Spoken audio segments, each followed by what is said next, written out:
Okay, in this video we will start doing some of those armors and some of those rings and stuff.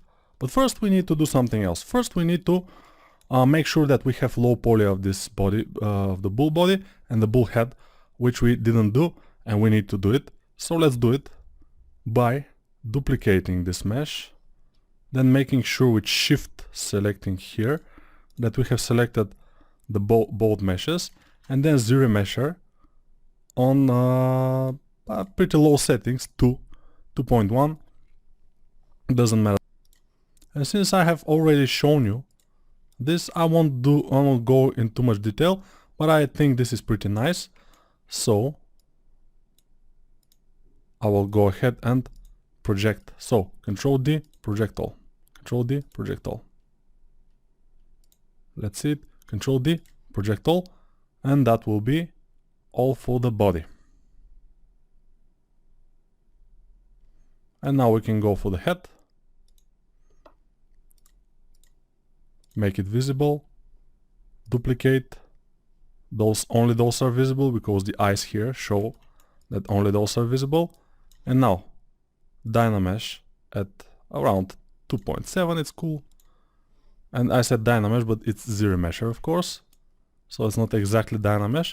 It's not super low poly, but still it's doable. It's nice, it's cool. It's like, yeah, below 10,000, so it's cool. Polygons. Control D, project all. Yes, poly painting. Control D, project all. Let's see it now. Yeah, we need to project one more time. I will smooth here. Control D. And project all.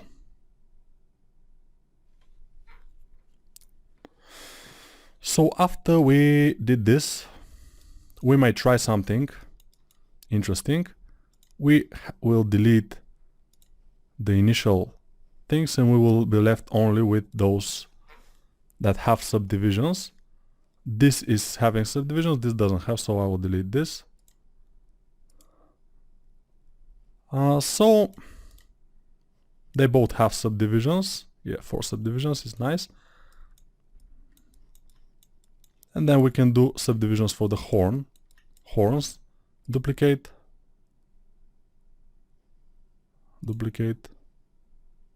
Okay, horns here. Okay, delete. Yeah, even I make mistakes sometimes. So the horns are this. We'll have them both visible. Then we will go to the lower one. Usually I go to the lower one, so I will do that also now.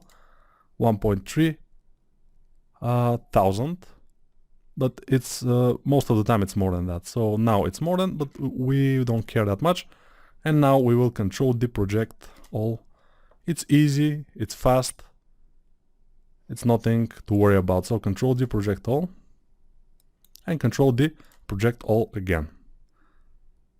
So we have 4 subdivisions also on this one, and we can now go ahead and connect them because they have, all they have is 4 subdivisions.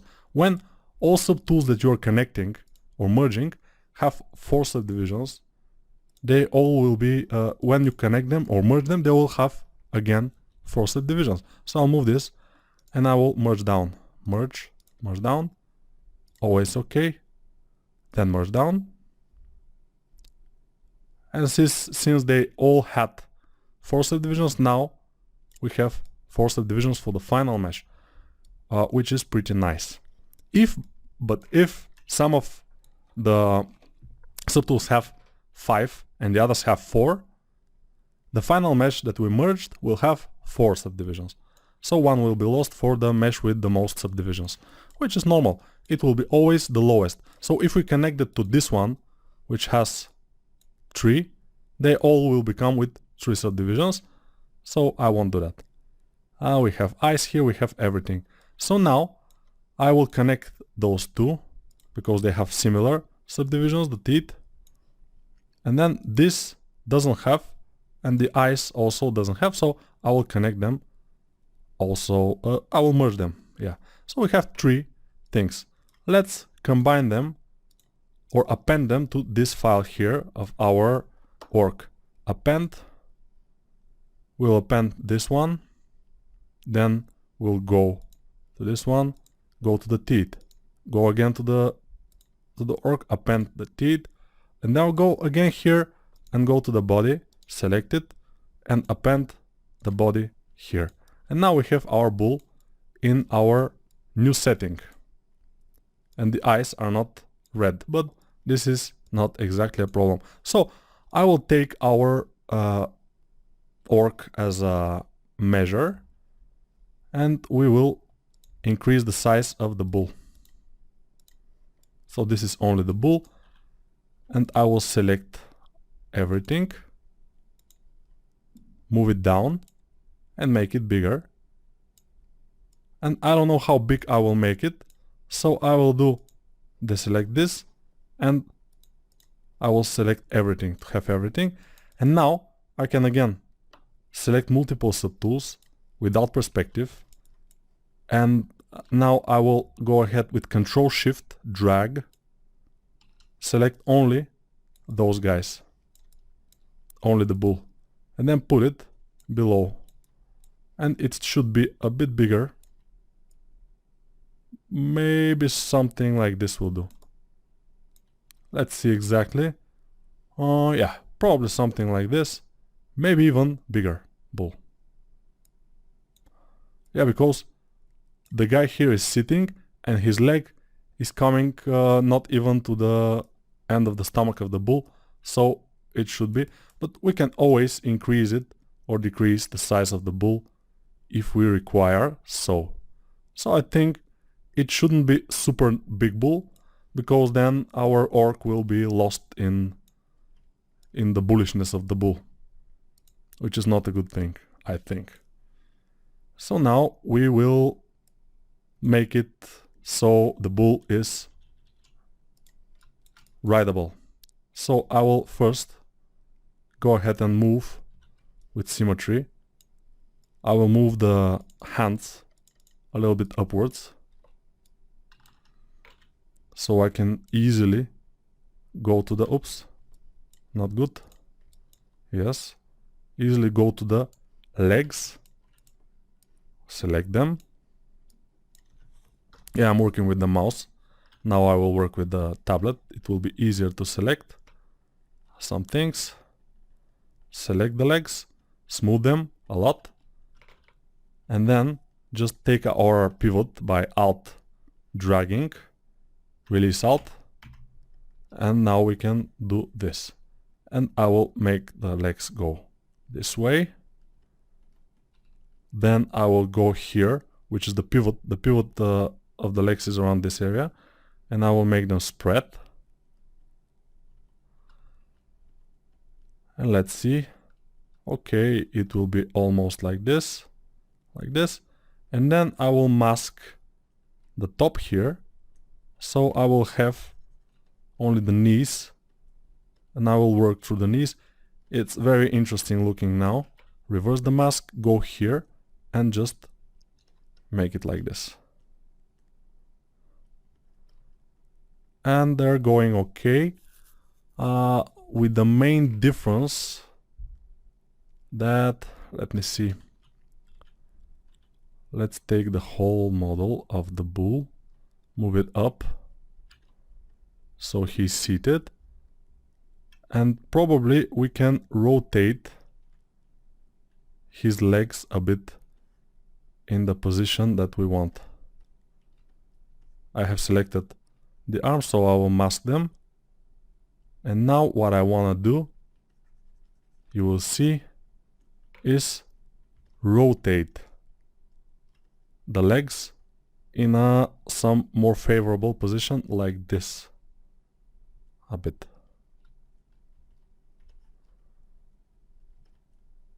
And probably move the pivot here and make them more like that. So yeah, this will be for this. I think this is looking pretty good. Let's just hide this, teeth, and see. Okay, it's a little bit funny, but it doesn't matter. So now I will want to, that we're finished with this, we can start and make a brush that will have most used things here, like caps, like rings, and everything in one brush. We can start this brush. So we'll go to this star here and remove symmetry, because we will want to use no symmetry, it's not good, and append just one simple ring 3D. And this ring will be most of our rings here will be from this ring. Although this ring and the star we will delete, we don't need it. Although this ring is too much polygons in my opinion, so what we can do is a trick that very little people, I mean not many people know, is by going to the pivot, the 3D gizmo here, and go to this icon, we have this menu here. And if your mouse escapes the menu, it's hidden. So if we go to Ring 3D in this menu here, even if we have a cube or whatever shape here, it will be a ring, but it will be very little ring, obviously. And we can adjust the poly count and everything from this sliders here. So I'll make it a little bit less poly count, then this will be also less poly count, and I want to use this as also this kind of ring with those spikes that we have only here. Oh no, we have it here and here also, so I will use this to make this. So this ring, I think it's good looking because it has symmetrical flat parts on both sides here. So I like it, and I will use this. I will duplicate it because one of the rings, the first one will be the normal ring, which will be this. And then this one will be another thing. I will press X to have symmetry, and I will introduce you to the Z-modeler brush. When I press Z-modeler brush, this thing falls here, but it doesn't matter. We can go ahead and select polygons, we can select edges, and we can select only points. So we need to extrude some polygons in order to make this kind of spikes like here. So let's do that. First we go to the polygon and then we press space. And now I think all of you are scared because of this huge menu with a lot of options. First time when I saw it, I was scared too. It's very intimidating. But I will show you which options that we'll only use, and you can use others. But first options that we use is extrude, insert, and extrude for polygons I use the most, and polygroup. Extrude and polygroup, maybe that are also delete sometimes, but extrude and polygroup. So this is the action that we will do. So extrude, single poly. This time we want to extrude two polygons. And if we go to extrude a single poly, it won't do. So we have to first polygroup them together. So go to polygroup, a single poly. We'll leave it like this, and we don't mess with the other options. Just polygroup, a single poly. And now we click and click. Because we want these two polygons to be extruded, so we made them into one polygroup. Then we go again with space. And until I'm pressing space, this menu is presented. If I release space, it's gone. So I press space, I go to extrude, polyloop is not, polygroup all. So polygroup all will extrude only this polygroup. With the exception of something, yeah, because this is the other. Okay, and this is good for us. This will do. So let me see now. Okay, I will also make one loop in the middle here. How? I will select an edge. If I select here, it will be a polygon, but an edge. And then press space again. Insert single edge loop. That's what I want to do, and that's the default. It's very useful. So I will select it and place it here. So I placed one single edge loop. The other thing which will be useful in this situation is to have symmetry not only on X, but on the other axis. And let's see which one. We want to have symmetry. Oops, I pressed here, and you see what happens. When you press like this, you made edge loops. Very easy. So we can use symmetry by other axis. Let's try Z. and Z is exactly what we want. We'll have symmetry like this, so we can go with the move brush, just the regular move brush, and start to just move this. But we will need symmetry on only on one more axis, because we want also to move the other thing. So we'll go and select Y also. So we'll have symmetry on all axes now, and this will help us to make this sharp, pointy things that we need. Exactly.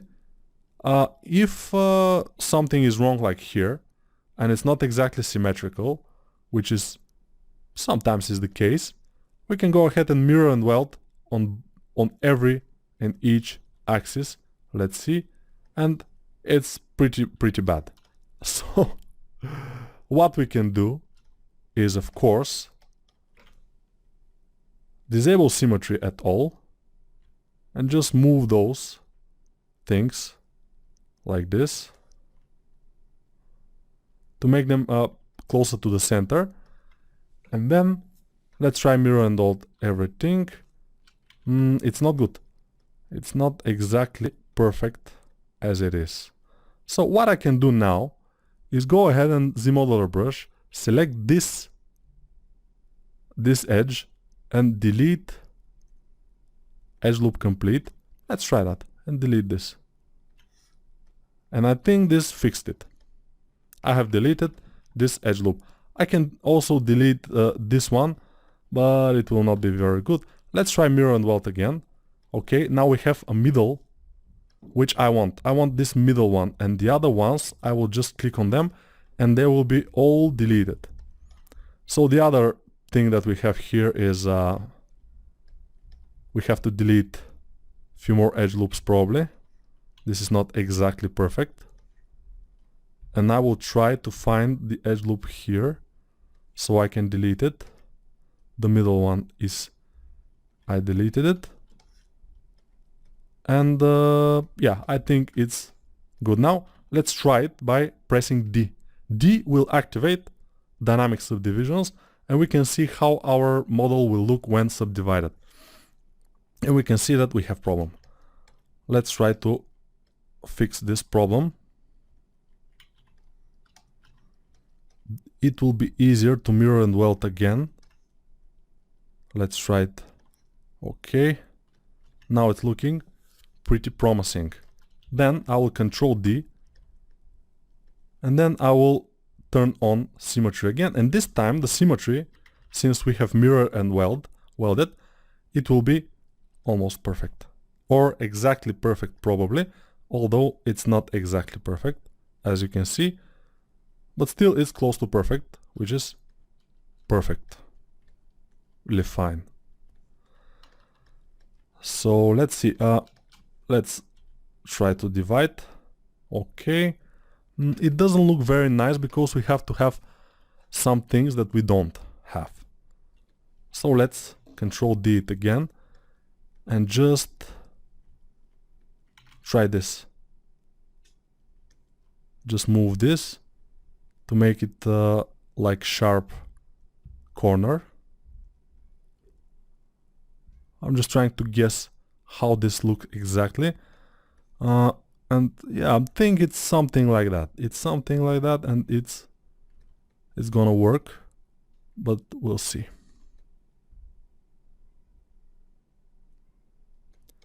This has to be sharp. Let's try it. So this is sharp, but those things are not exactly sharp. So I can make them sharp by a couple of ways, but the main way here will be just to make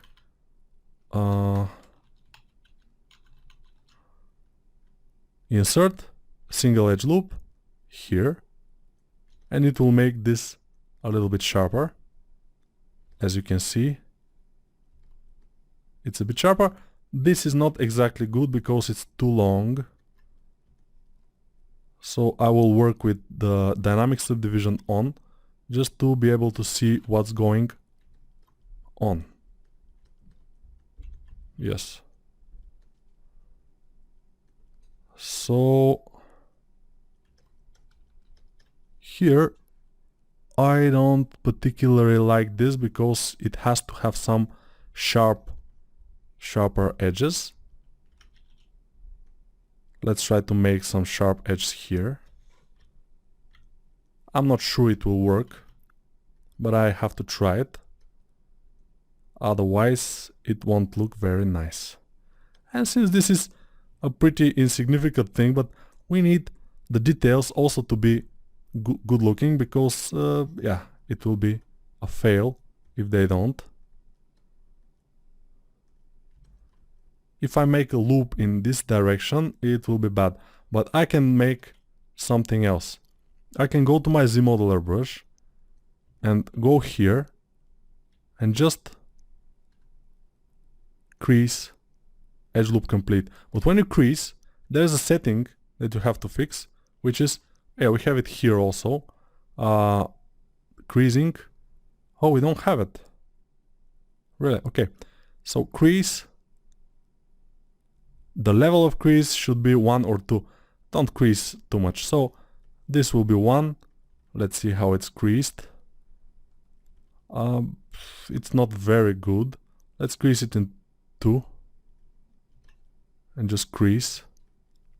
But it's creased also other edges, which is not good. Let me see. Yeah, uncrease all. And let's see. Okay, now I creased only this edge, which is fine. And let's crease this one, probably this one. Let's see it. Now it looks a bit better, but I think this is creased by mistake, so let's try to uncrease it.